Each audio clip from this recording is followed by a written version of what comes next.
Traveling through the Everglades poses many dangers. The predators, the pests, the weather, faulty equipment. When you're so far from civilization, even the smallest problem can turn into a nightmare. December 29, 1972, Eastern Airlines Flight 401 was taking its usual route from New York's JFK Airport to Miami International when a burned-out warning light distracted the crew enough to let an entire jet fall out of the sky. There was nothing remarkable or amiss about the flight from New York that day. The pilot, Robert Albin Loft, was highly ranked, had logged nearly 30,000 hours of flight time, was experienced flying that route, and even that specific plane. The plane itself, a Lockheed L-1011, entered the fleet in August of 1972, making it commercially operational for only 4 months before the crash. It carried 163 passengers and 13 crew members when it took off from JFK at 9:20 p.m. At 11:32, the plane prepared for landing at Miami International. The first officer, Albert John Stockstill, noticed the indicator light for the landing gear was not on, even though he had extended the wheels. He tried again to deploy the landing gear, but the light did not turn on, so he was unsure if the landing gear was engaged. The captain requested to enter a holding pattern so they could investigate the landing gear. They were told to hold their altitude at 2,000 feet until advised otherwise. The pilot made the adjustment and put the plane into autopilot. He sent the second officer, Donald Lewis Repo, to the bottom of the plane to physically look if the landing gear was down. In the cockpit, the captain and first officer turned their attention to the light that wasn't turning on, choosing to disassemble the display. During this time, none of the cockpit crew were paying attention to the flying instruments, and somehow the autopilot was disengaged. The plane gradually lost altitude. A warning chime sounded from the second officer's desk of the cockpit, but he had gone below, and the other men did not hear the alarm. The first officer eventually returned to his seat to make the 180-degree turn that would maintain the plane's holding pattern beside the airport, when he noticed their error.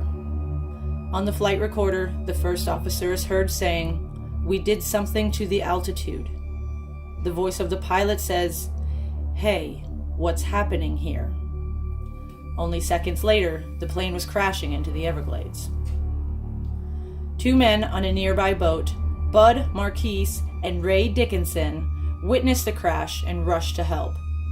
They were able to gather survivors and transport them to a safe area, and were given several awards for their life-saving efforts. 75 people survived the crash and being stuck for hours in the Everglades in the dead of night.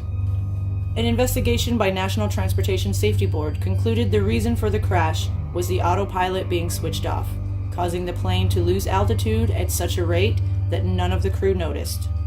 When the first officer turned the plane, the left wing dipped and made contact with what was below, the foliage of the Everglades, and there was no way to recover.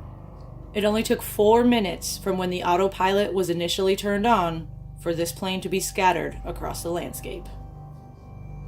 Once the crash of Flight 401 had been cleaned up, the sightings began. A passenger claimed she saw a man in a seat on a plane looking dazed who would not respond to her. She called over a flight attendant, and several other witnesses took notice of the man when he suddenly vanished. She was so shaken by the sighting, it took some time to calm her enough to show her pictures of the crew of Flight 401. She said Donald Repo was the man she saw disappear. More than a few crew members for Eastern Airlines claimed they saw Captain Robert Loft and Second Officer Donald Repo on their planes, sometimes occupying the galley or the cockpit, interacting with the ground crew, and once repairing an oven. On one flight, a pilot claimed he heard knocking coming from a trapdoor in the cockpit. When he opened the door, the face of Donald Repo greeted him, then disappeared. But the pilot noticed a problem inside the hatch, so he was grateful for the interruption. In another instance, Donald Repo warned a flight crew of a fire on board. Later, a fire was discovered, but due to Donald's warning, they were ready to put it out. Even the vice president of Eastern Airlines claims to have had a conversation with Captain Robert Loft after the tragedy of Flight 401. The numerous sightings, always in close proximity to Eastern Airlines equipment, led some to believe the company used seemingly undamaged parts from the crash of Flight 401 to repair other planes in the fleet. The airline never admitted that they did that, nor would they allow an investigation into the histories of planes where sightings happened. Rumors circulated that the airline quietly undid all the repairs they did using pieces from Flight 401, and reports of sightings came to an end.